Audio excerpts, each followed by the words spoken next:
kabla ya kuendelea kusoma alama za mikononi, nikukumbushe tu kwamba mkono ambao unatumika kusoma alama za mikononi na kujua maana yake ni mkono ambao unatumia sana kufanya kazi za kila siku. Basi kama wewe mkono wako unaotumika sana ni wa kushoto, basi weka mkono wako wa kushoto then fuatilia alama hizo. Na kama unatumia mkono wa kulia, basi chukua mkono wako wa kulia, nyosha na angalia alama hizo, utajua nini hasa maana yake na majina yake. Tukianza na mstari unaitwa lifeline. Lifeline ni mstari ambao ni wa kijani. Upo, unaona kabisa umetengeneza kama nusu duara hivi. Unakaribiana na dole gumba. Huo mstari unaitwa lifeline. Unaongelea habari za maisha. Basi nikimaanisha maisha ni kwamba muda gani utaishi duniani. Ukiona mstari wako ni mfupi, basi jua kwamba maisha yako yatakuwa mafupi. Na ukiona mstari wako ni mrefu, maisha yako vile vile yatakuwa ni marefu. Kuna mistari mingine inakuwa na doti doti. Yani umekunja lakini hujanyooka moja kwa moja, umeungaunga. Maisha yako ni ya kuungaunga.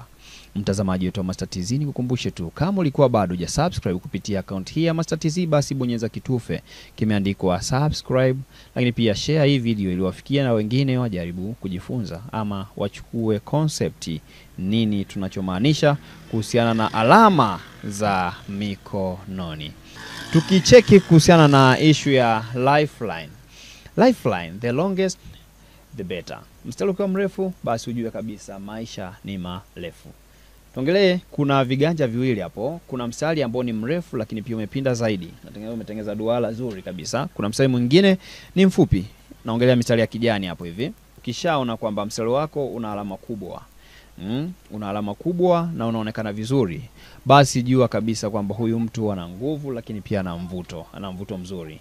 Kwa ukishaona mstari wako ni mrefu na ni uko clear, basi hawa wanakuwa na maisha marefu sana na wana maisha mazuri. Ukiona mstari wako ni mfupi na una kimduara kifupi, ukishaona hivyo, basi jua kwamba hiyo ni alama ya kwamba wewe utachoka haraka, nikimaanisha kwamba pia hata wewe umri wako kuishi unakuwa ni mfupi mno, maisha yako yanakuwa so marefu sana. Tukiendelea na huo mstari wa lifeline, ukishaona kwamba kuna mistari zaidi ya mmoja, mstari mmoja, kuna mwingine na mistari mitatu, more than one lifeline, mwingine na broken start of the lifeline, yani mstari hujanyoka. Huyo hatusemi kwamba ana mstari zaidi ya mitatu. Huu mwingine upande wa pili ana mistari miwili lakini ni mstari mmoja ambao umejikata, umeanza alafu ukaendelea tena. Huyu mwingine mstari wako umeanza kabisa umenyoka, una small arc, lakini una mistari mingine miwili pembezoni. Na ukishaona huyo ambaye ana mistari zaidi ya mmoja, huyu ujue kwamba ana maisha marefu kweli, ana maisha marefu sana, kwa sababu ana mstari ule arc ambao ni mstari ule upinda, lakini pia ana mistari mingine zaidi. Kwa maana hiyo umri unazidi kuwa ni mrefu zaidi. Lakini ukishaona ambao mstari umekuwa broken, umekatika, if the start of the lifeline near the thumb is broken, then utajua tu kwamba huyu hapa cycle to be, yani huyu alikuwa anaumwa kipindi hicho ni mdogo na anasumbuliwa na matatizo ya kiafya.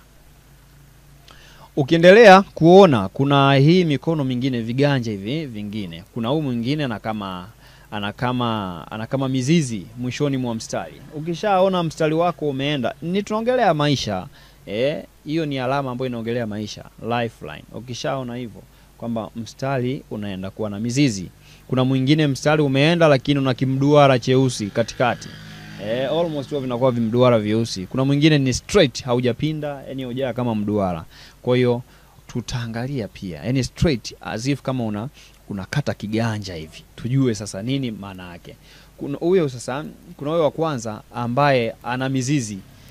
Huyo mwenye mizizi bwana, huyu anahitaji umakini sana wa kuangalia afya yake, kwa sababu inaonekana kwamba ana changamoto ya kiafya. Umeona?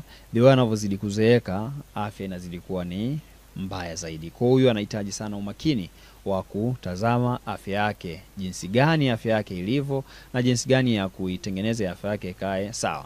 Kuna huyu mwingine ambaye ana kimduara katikati. Huyu bwana ukishaona hivyo ikikati, yani kimduara kinatengeneza katikati, basi ujue kwamba huyu alikuwa ni mtu wa kukaa hospitalini sana. Ni mtu wa kukaa hospitalini sana, yeye ana shida za hospitali, lakini pia kiafya kaumizwa sana. Kiafya hayuko vizuri. Huyo ni mtu ambaye anashinda sana hospitali. Lakini ukija kwa huyo ambaye mstari umenyooka, yani kama unagawa kiganja katikati, ujue kwamba huyo ana akili. Usually anazidi kusonga kwa spidi kali sana. Na ukishaona kwamba mstari wako huo wa maisha unakuwa kama unagawa kiganja, yani umeenda straight, yani kwa maana maisha yako yako straight sana, yani wewe una maisha mazuri mno. Una maisha mazuri, mazuri. Sasa kwenye kuishi kwa muda mrefu inafuatana mstari wako ni mrefu au mfupi.